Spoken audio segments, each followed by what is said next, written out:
What's happening, YouTubers? We're back with a brand new action figure review, and today we're taking a look at the Dark Knight Trilogy Collective Build Bane Wave from McFarlane Toys DC Multiverse line. Now, today's video, I will be reviewing all 4 figures as well as the Bane figure. And the order I'll be reviewing this is figure I'm least excited about all the way to one I'm most excited about. So, it's going to go from Scarecrow to Two-Face to Joker to Batman, and then, of course, Bane. But before we get started with anything, let's go look at the box art. Now, they're all the same. You've all seen these before from McFarlane Toys, so you have the box art right there, the Collective Build Bane right there, and then the side you see the names, and especially from the movies. Now the thing is, they don't specifically name which movie, like The Dark Knight, Dark Knight Rises, or Batman Begins, but anyways, you see the image of the Collective Build Bane, and then which number each part's in with which figure. I do kind of like the promos that they use for the figures, card art. So they're all simply from the movie, I think. This one might be, I don't know, I gotta double check. But anyways, that's the box art. Let's take a look at Scarecrow first. Alright, here's Scarecrow out of the box, and take a look at his accessories first. So he comes with a DC base plate that you see with all McFarlane Toys figures.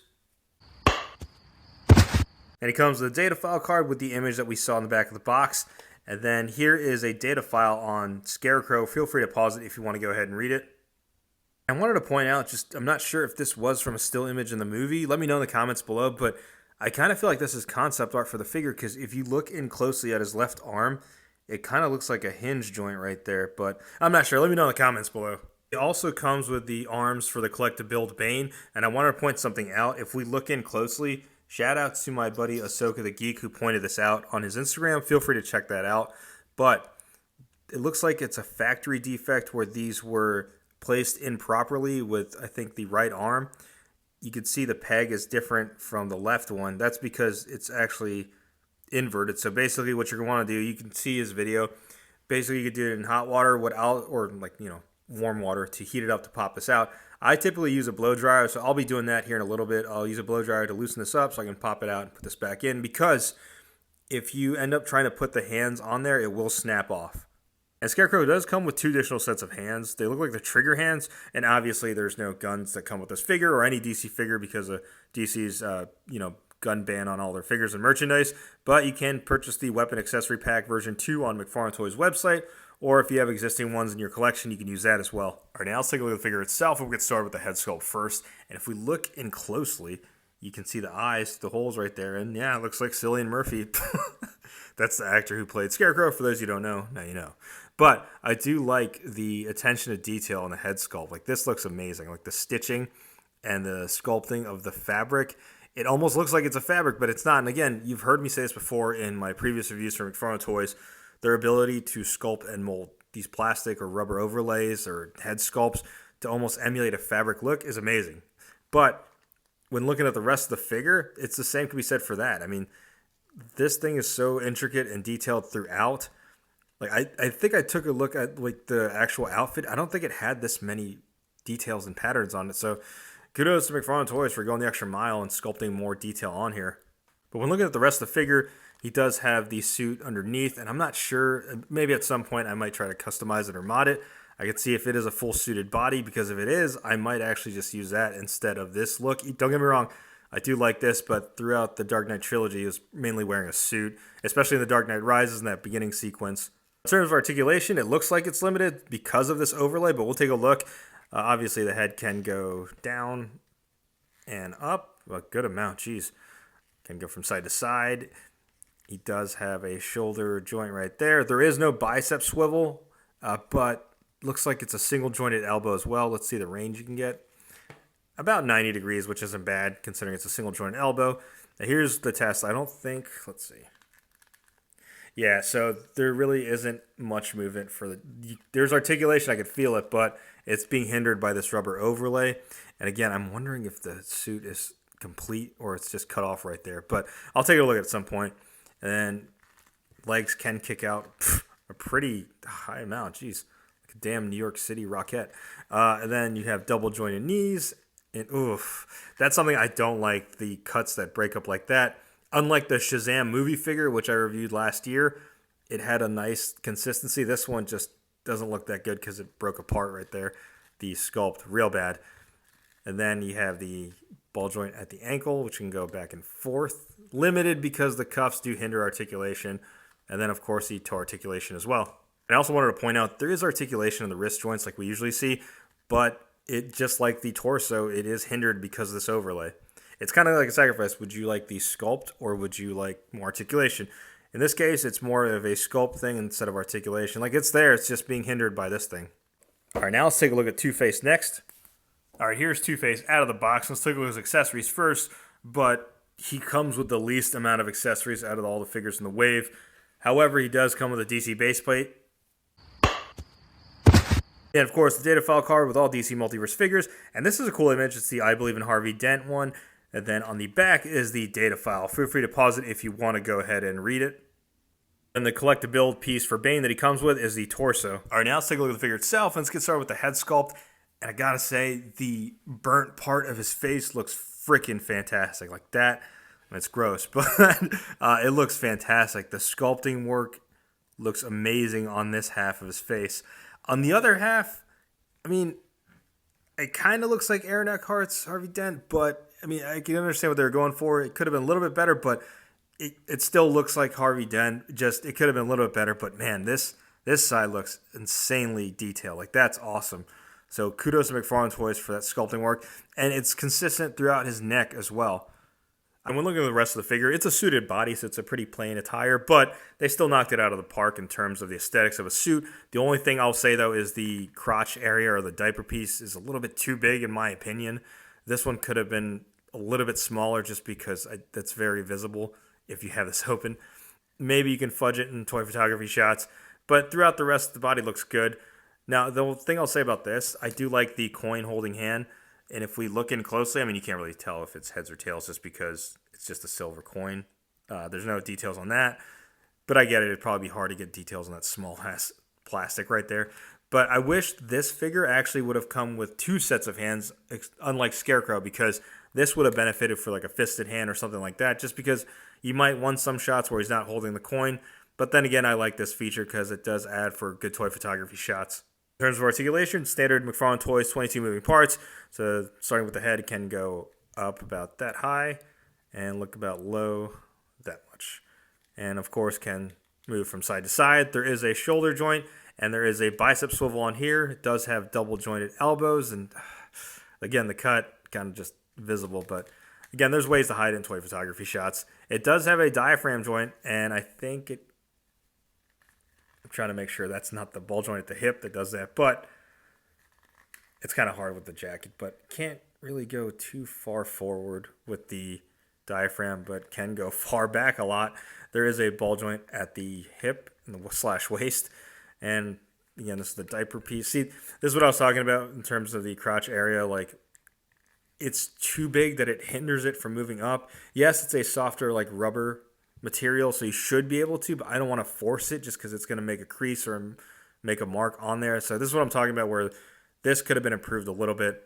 And of course, it has double jointed knees, and it does have the ball joint at the ankle. And I know you've heard me harp on it before with the ball joints. They've improved on that. Sometimes people complain even about this. This one I'm okay with. If it's being covered by the pants or something, I'm okay with the ball joints. And of course, there's the articulation on there. Just like Scarecrow, though, it does get hindered. And of course, it also has the toe articulation as well. All right, now let's take a look at Joker. All right, here's Joker out of the box, and let's take a look at accessories. So, DC base plate. And of course, the data file card, which it's funny because I actually had this image as my phone background back in the day when this movie came out. And then on the back is the data file card. Feel free to pause it if you want to go ahead and read it. Of course, he comes with the stack of cash, which this is such a cool accessory piece. It has the peg hole so you can have him standing on top of it. If you don't remember, this is a scene from Dark Knight when he burns a stack of cash in front of the mobster. You know, people complain that it's not painted on, but I mean, come on, it'd be kind of pointless to paint all of these. So I do like this accessory. Let me know what you think in the comments below. And I think my buddy Ahsoka was able to get the Joker to sit on the stack of cash, which is pretty cool. Now, he comes with a lot of collectible pieces for Bane. He has 3 sets of hands, which is insane. That's the most of any collectible figure from McFarlane Toys. And then he also has this awesome head sculpt, which the likeness is definitely there to Bane. All right, now let's take a look at the figure itself. And let's get started with the head sculpt first. And I've seen a couple back and forth with people saying it doesn't look like Heath Ledger. Some saying it does. You know, it's your opinion. In my opinion, I think it looks fine. I think it looks just like Heath Ledger's Joker. I do like the light painting around here for the makeup because in the movie his forehead does have a little bit of light. You can see his skin on there. So they got that part down. I do like the stitching of his mouth. That looks pretty good. So they did a good job sculpting that and his hair as well. The hair sculpt looks fine. So head sculpt, in my opinion, looks good. Let me know what you think in the comments below, though. We'll take a look at the rest of the figure. I do like the sculpting work of this figure. It does look like the Joker from the movie. I hope we do get another variant, though, where he's not wearing the trench coat like the outfit he had when he was in jail. That was a pretty cool scene. So I'd like to recreate some of those in toy photography. But I think it looks good. And you can see his little chain right there. This is reminding me because coincidentally, the same time this came out was also the Felix Toys the Clown, and that looks amazing. And it has an accessory where he's like holding a bomb. But I kind of wish this had something similar, but it still looks good nonetheless. Now the diaper piece is pretty big, but the good thing is that it can be covered a little bit or hidden more with this overlay as opposed to Harvey Dent's, which is just straight up right there. All right, now let's take a look at articulation. So his head can go from side to side, no problem. It can look down about that much. Now the only thing is it can't really look up because his hair is hindering the articulation, as well as the collar from the trench coat. So you can't really have the Joker looking up. There is a shoulder joint and a bicep swivel. It does have double jointed elbows. And see, like this is what I'm talking about in terms of the cut. This looks clean to me. Whereas if we look at Harvey Dent's, it just looks kind of chopped off. So that's what I mean when it comes to like breaking apart the sculpt. It looks much better on Joker than it does on Harvey Dent. And of course has the ball joint at the wrist, which can move all around and go up and down. And then there is a diaphragm joint underneath this overlay. Let's just see how much range it can get. So, not too much, but it can look far. Well, actually, yeah, it can look back a little bit. It is kind of being hindered on both sides, both the rubber overlay there, then the trench coat. But I'm sure there's ways to make it work. And then, of course, the legs can kick out about that high. Has double jointed knees, and that looks clean too to me. Has the ball joint at the ankle, so it can go back and forth, and does have the toe articulation as well. All right, last but not least, let's take a look at Batman. All right, here's Batman out of the box. Let's take a look at his accessories first. So it comes with the DC base plate. And by the way, you all know I joke when I do the base plate toss. I do appreciate them still including this with these figures, not just DC Multiverse, but all their toy line figures, sometimes even flight stands, so it's all love, it's just a joke. And of course, the data file card, and then on the back, the data file, feel free to pause it if you want to go ahead and read it.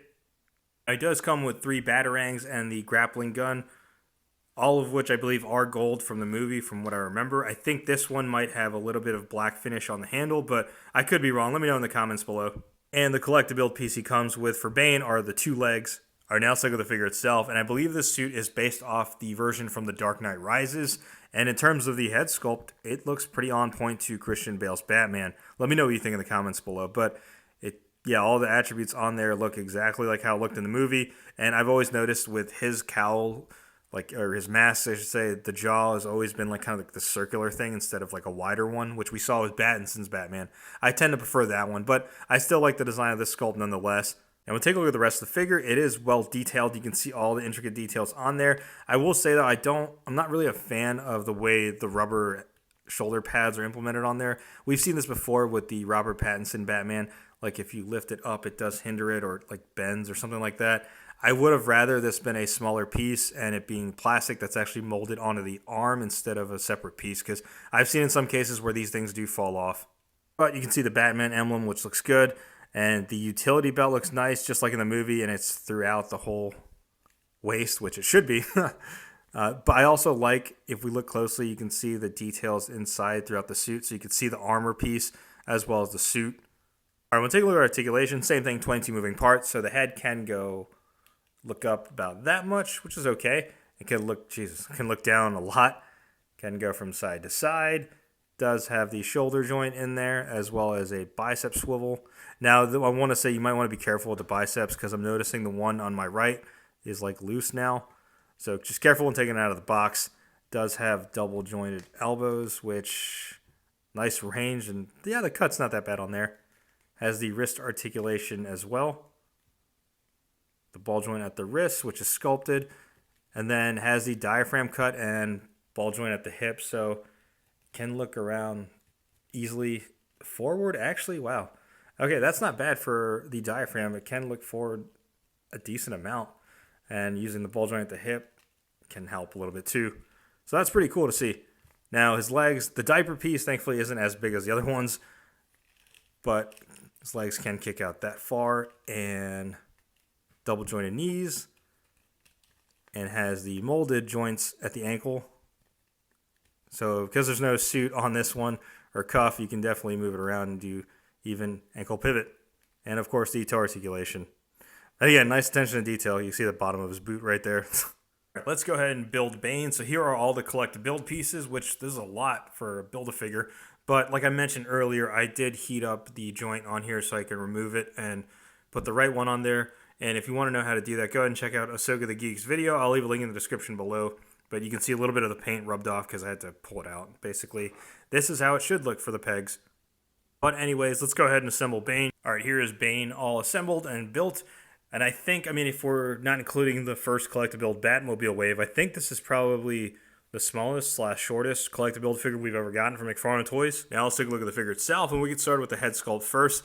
And in terms of the sculpting of the mask, it's definitely on par with what we saw in Dark Knight Rises.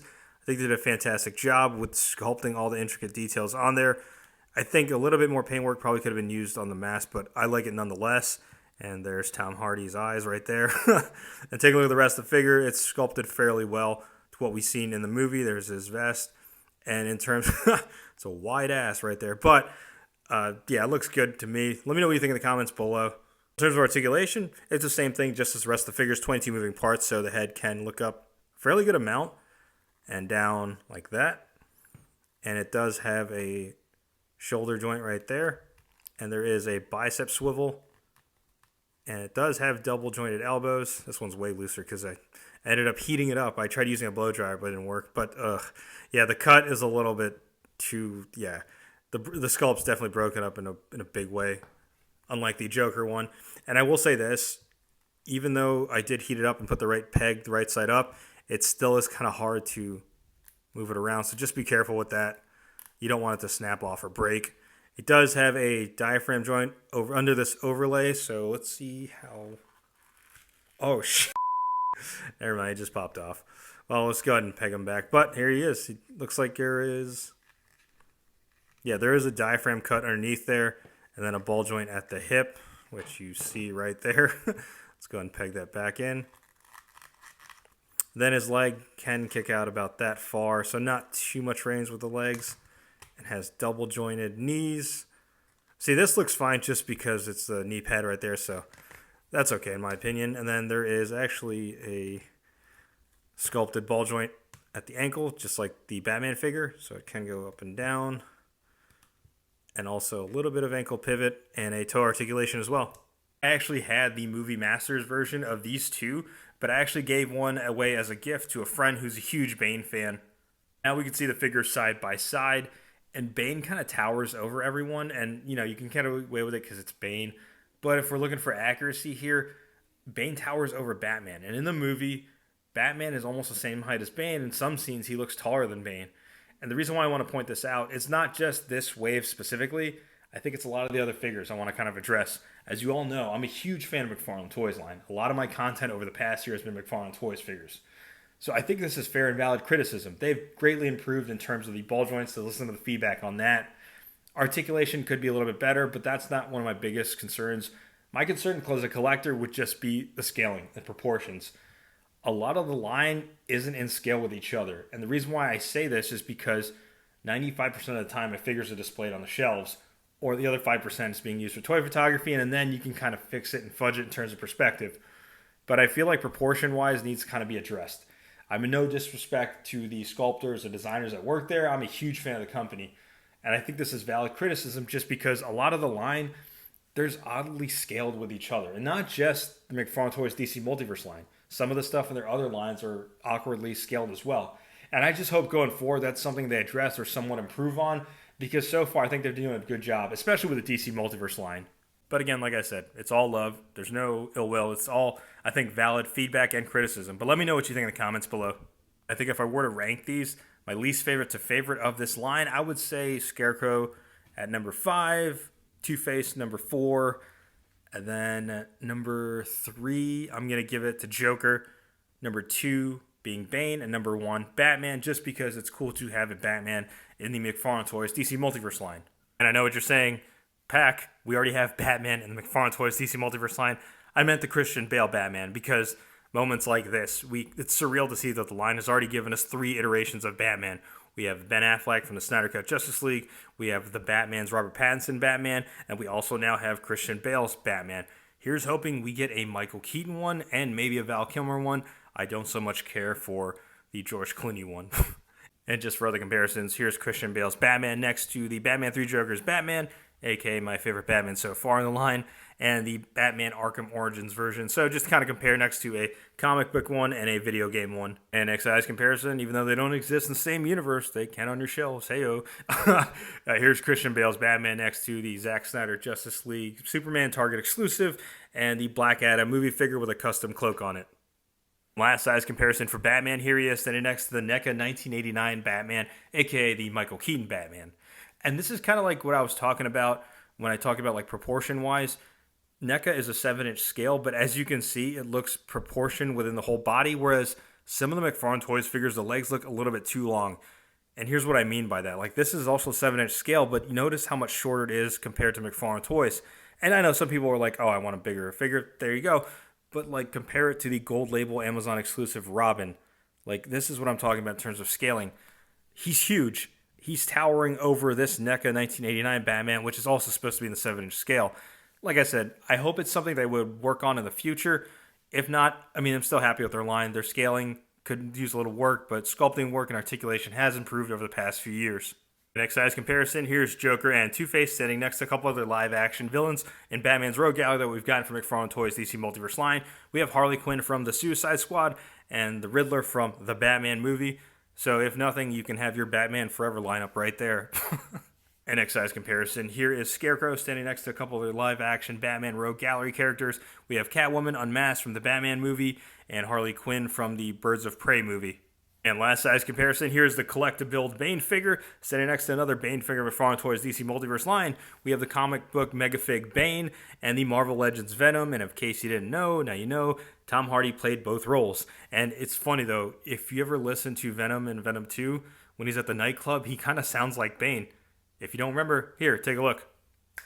Live together upon this ball of rock. Free to be who we be. Alright, some overall thoughts on this wave is I like it a lot. Yeah, I know it's been said before that a lot of companies have already done Dark Knight Trilogy movie figures, like Mafex and SH Figuarts and a couple other companies, even Mattel's line back in the day. But I still think it's cool that we have one now in the McFarlane Toys DC Multiverse line. And like I said before, here's hoping we get other Batmans in there, like Keaton's Batman specifically. But my overall thought of the wave is awesome. I like the Bane figure, the Two-Face, Joker. I don't really care for Scarecrow, to be honest with you. And like I said, I do appreciate the new Batman figure that we have in our collection to add. And as I mentioned earlier, proportion and scaling could be a little bit better when it comes to this line. But I'm still a huge fan of the sculpting work McFarlane Toys does. They knocked it out of the park, in my opinion. And it's cool to see this come to fruition. Because when I went to the panel at New York Comic Con, they did mention this was a property they wanted to work on. So I'm glad to see it come to fruition for them. So shout out to McFarlane Toys for doing a fantastic job. And shout outs to the photographer at McFarlane Toys. You can find him on Instagram at @_aesthetic1. He does a fantastic job with the promo shots for these, especially the Batman one. But yeah, sound off in the comments below, YouTubers. Let me know what you think about this wave we'll be picking up. And like always, if you like what you see, be sure to hit that like button. If you haven't already subscribed to the channel, go ahead and subscribe. Thanks for watching.